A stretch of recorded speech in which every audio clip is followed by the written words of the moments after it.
आणि एक महत्त्वाची बातमी आहे, मिंधे ठेकेदारांच्या फायद्यासाठी चढ्या भावानं टेंडर काढतात। समृद्धी मार्गापासून कोस्टल रोडच्या कामापर्यंत कट कमिशन।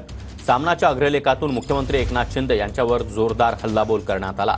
भ्रष्टाचाराचे आरोप असणारे सर्वजण आज टीम मोदीमध्ये असल्याची टीका देखील सामनातून करण्यात आली आहे। तर सामनामध्ये नेमकं काय म्हटलं आपण पाहतोय। महाराष्ट्रावर लाखो कोटींचं कर्ज चढलं असताना मिंधे हे ठेकेदारांच्या फायद्यासाठी चढ्या भावानं टेंडर काढत आहेत।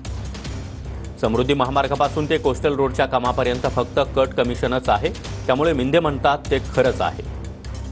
जनतेचे मोदींचे बहुमत घालवत मोदी हे भ्रष्टाचाऱ्यांचा मेळा जमवत आहेत हे सिद्ध केलं आहे। मोदींनी ज्यांच्यावर भ्रष्टाचाराचे आरोप केले ते सर्व लोक आज टीम मोदीमध्ये सुखाने नांदतात।